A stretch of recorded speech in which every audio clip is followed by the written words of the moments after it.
राम राम। आज बात करेंगे बच्चों के पैशन के बारे में, जो वो करना चाहते हैं। बच्चों के कोई भी अडल्ट भी हो सकता है।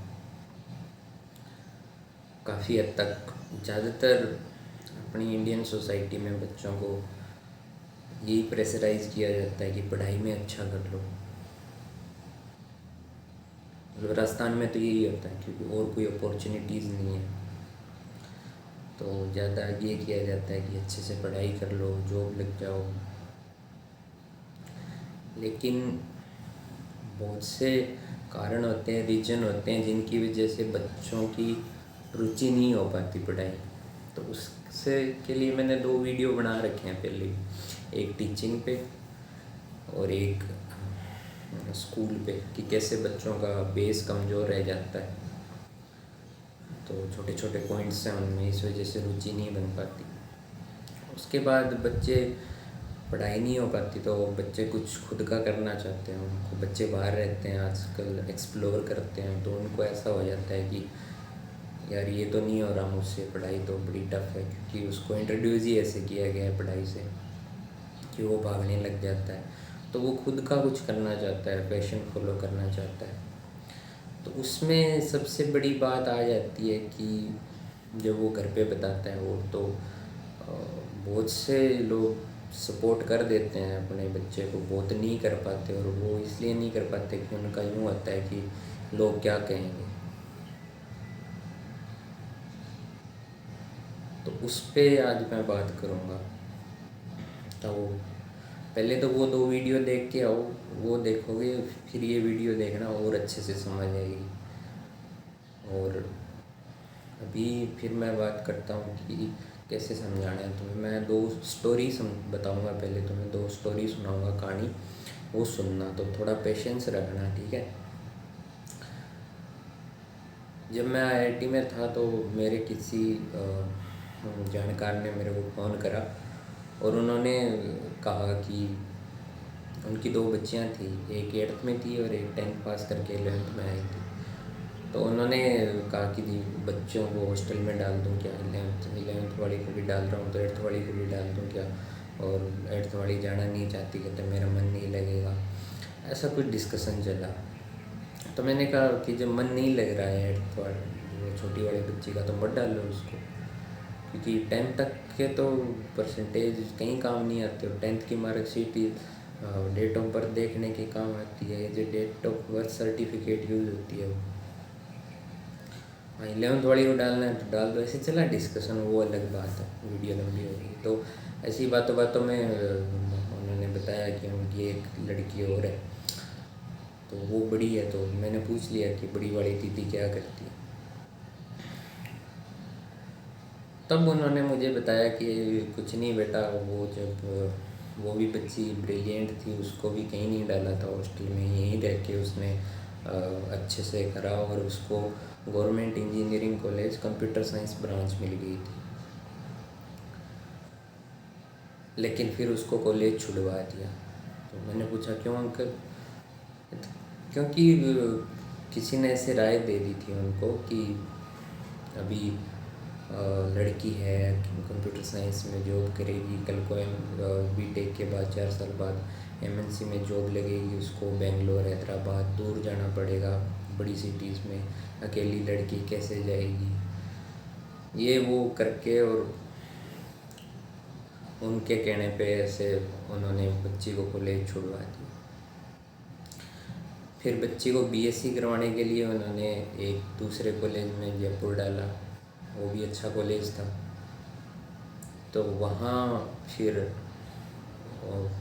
हॉस्टल में तबीयत सही नहीं रहती थी, खाना अच्छा नहीं लग वो सूट करता था। हॉस्टल में रहना हर किसी के बस की बात नहीं। तो फिर वहाँ से वो छुड़वा के, और फिर वो इतना टाइम वेस्ट हो गया, 10 साल निकल गया। तो फिर बीए में करवाया यहाँ लोकल एडमिशन, और फिर एमए करवाई, फिर बीएड करवाई, फिर वही गवर्नमेंट जॉब की प्रिपरेशन। ब्रिलियंट भी है वो बच्ची, पर फिर कहते हैं अंकल की शादी कर दी उसकी एज होगी, और अब भी गवर्नमेंट जॉब में कभी 1 नंबर से रह जाती है, कभी 2 नंबर से रह जाती है।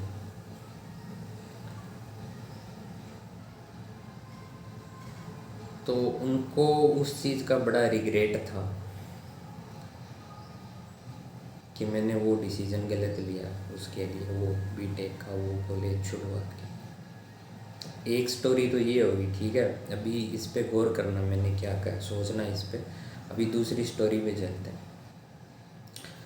एक लड़की जिसका डाइवोर्स हो गया, डाइवोर्स के बाद सोसाइटी को फेस करना थोड़ा मुश्किल होता है, क्योंकि अभी इंडिया इतना एजुकेटेड नहीं है। तो वही बोलना कि डाइवोर्स हो गया, सारी ज़िंदगी घर पे बिठा के रखोगे क्या, कौन करेगा शादी इससे। पर उसको था कि नहीं, मेरे को पढ़ना है और मैं खुद इंडिपेंडेंट हो जाऊंगी, मैं खुद को संभाल लूँगी, मैं खुद के पैरों पे खड़ी हो जाऊंगी। तो उसने गर्दन नीचे रखी, मेहनत करी, और एक दिन उसका हो गया सिलेक्शन, लग गई वो जॉब, अच्छी जॉब लगी वो भी। तो उसके बाद लोगों ने कहना शुरू कर दिया, नहीं ये तो डाइवोर्सी के सर्टिफिकेट से लगी है, मज़ा नहीं आया। अब देखो, मैंने 2 स्टोरी बताई है तुम्हें, ठीक है। पहली स्टोरी में बंदा लोगों की बात मानता है और उसको लाइफ भर का रिग्रेट रह जाता है। दूसरी स्टोरी के अंदर बात नहीं मानती वो लड़की, लोगों को गलत प्रूव कर देती है, पर लोग कुछ और कहने लग जाते हैं, ठीक है। तो इससे क्या पता चलता है कि कुछ ना कुछ तो लोग कहेंगे। तुम अच्छा करोगे उसमें भी कमी निकाल दी जाएगी, तुम बुरा करोगे उसमें तो कमी है ही है। तो इतना क्यों सोचना है लोगों के बारे में। अब उस बच्चे की जो काम तुम करवा रहे हो उसमें उसकी रुचि नहीं है, उसका मन ही नहीं लग रहा उस काम में, बस वो आपको दिखा रहा है, लोगों को दिखा रहा है कि हाँ ठीक है मैं कर रहा हूँ, पर अंदर से वो नहीं कर रहा है जितनी मेहनत उसको करनी चाहिए। और क्या होगा लास्ट में, इसमें भी करियर नहीं बन पाएगा उसका जो आप करवा रहे हो उसमें। और वो जो करना चाहता है वो आप करवा नहीं रहे, उसमें भी करियर नहीं बनेगा। तो लास्ट में क्या रहेगा उसके पास, पछतावा, रिग्रेट रहेगा, काश मैं वो कर लेता।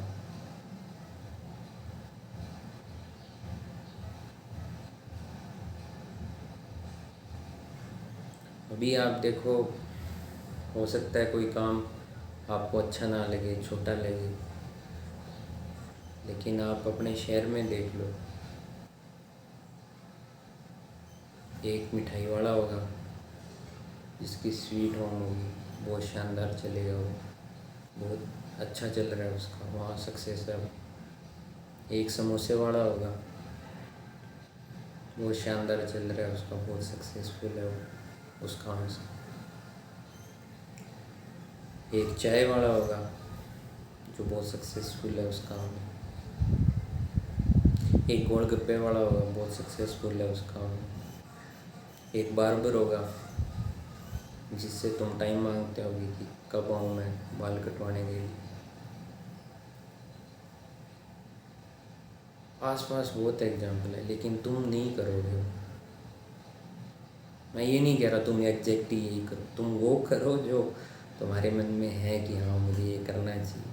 पर ऐसे नहीं कि छोटा काम है, सक्सेस नहीं मिलेगा, उसको क्रिएटिविटी के साथ करो, इनोवेशन के साथ करो।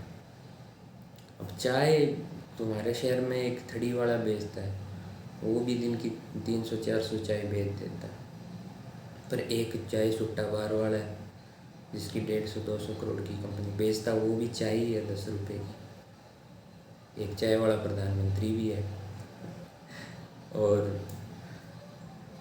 और भी एग्जांपल्स मिल जाएंगे तुम्हें। एक बार्बर तुम्हारे शहर में या तुम्हारे गांव में बाल काटता है 50-60 रुपये में। एक बार्बर है जो विराट कोहली जिससे बाल कटवाता है, वो लाख लाख रुपए लेता है। एक शेफ़ है जो शादी ब्याह में आता है जिसे हम हलवाई बोलते हैं, कम पैसे में काम करता है। एक शेफ़ है जो ताज होटल में शेफ़ है जो करोड़ों पैसे लेता है। कुछ भी काम हो सकता है ना, एक्टिंग, फैशन डिजाइनिंग, आर्किटेक्ट, कुछ भी हो सकता है। बहुत सारे काम, इवन मेरे को पता भी नहीं होगा, इतने काम होंगे, सारे पता भी नहीं होगा दुनिया में क्या क्या है। लेकिन तुम ये बोल दोगे अपने बच्चों को कि देखो उसका सिलेक्शन हो गया, तुम्हारा नहीं हो रहा, कितने साल से पढ़ रहे हो तुम, कितने साल से बाहर रह रहे हो तुम।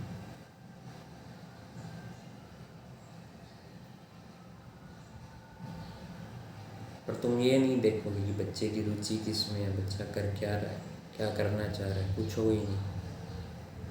उसका लड़का वो कर रहा है तो तुम भी वही करो।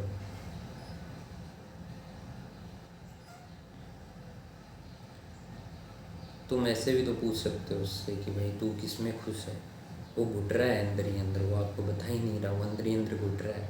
उसको बहाना लेके बैठा है कि हाँ मैं कर रहा हूँ कर रहा हूँ। बच्चा घर पे आता है, जी इस बार तो बड़ा थका थका हुआ लग रहा है, खाना नहीं खा रहा है क्या, खाना नहीं मिल रहा क्या ढंग से, नहीं, वो घुट रहा है अंदर, उसको नहीं आ रहा मज़ा, ज़बरदस्ती बोझ लग रहा है उसको।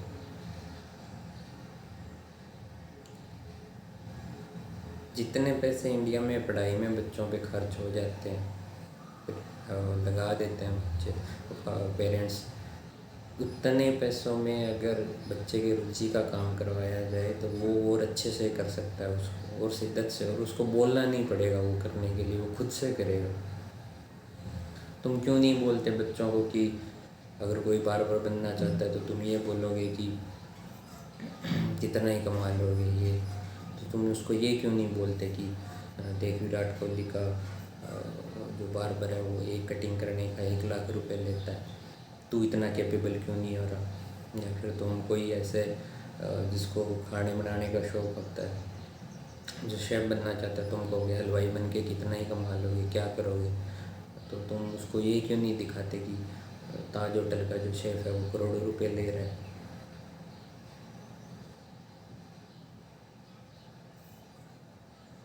इनोवेशन के साथ, क्रिएटिविटी के साथ। अभी चलो ठीक है, अब वो दीदी दीदी जिनका सिलेक्शन नहीं हो रहा, उस बंदे ने राय दे दी, और अब वो दीदी कहीं 1 नंबर से रह जा रही है, स्ट्रगल कर रही है इतने सालों से। वहाँ कंप्यूटर साइंस थी, बीटेक के 4 साल बाद में अच्छी खासी जॉब होती है उनके हाथ में। लेकिन अब जिस बंदे ने राय दी वो आके बोलेगा कि ठीक है बेटा तू स्ट्रगल कर रही है, तेरे तुझसे हो नहीं रहा, ले मैं एग्रीमेंट करता हूँ, मैं दे दूँगा तेरे को लाइफ टाइम सैलरी, नहीं देगा। कल को उनको ज़रूरत पड़ेगी, घर पे 2 टाइम का खाना नहीं होगा, तो वो जिस बंदे ने राय दी थी वो नहीं आएगा कि ठीक है तुम्हारे घर पे राशन नहीं है, मैं राशन ला के दे देता हूँ, सब्जियाँ आटा, नहीं आएगा। लोग सिर्फ कहना ही जानते हैं, साथ देना नहीं जानते। साथ तुम्हें ही देना पड़ेगा। और जब बच्चा जिद करके अपने रुचि के काम में सक्सेस हो भी जाएगा ना, तो वही लोग फिर उनकी टोन बदल जाएगी। तो मेन बात तो ये है ना कि इम्पोर्टेंट क्या है।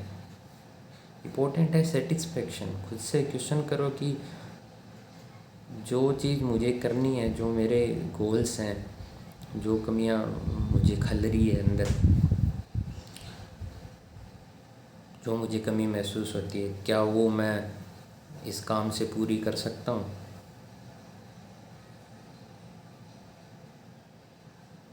अगर नहीं तो फिर ये काम अगर सक्सेस हो भी जाएगा तो फिर भी वही चीज़ें सताएगी तुम्हें। तो वो है, एक बार सोचो इस पे, कुछ ही भी इम्पोर्टेंट है। काम बच्चा रुचि का करेगा, अपना करेगा तो उसमें खुश रहेगा, उसको मज़ा आएगा। वरना मैंने ऐसे खूब देखे हैं कि महलों में भी लोगों को नींद नहीं आती और झोंपड़ियों में भी लोग ऐसे बड़े अच्छे से खर्राटे मार के सोते हैं।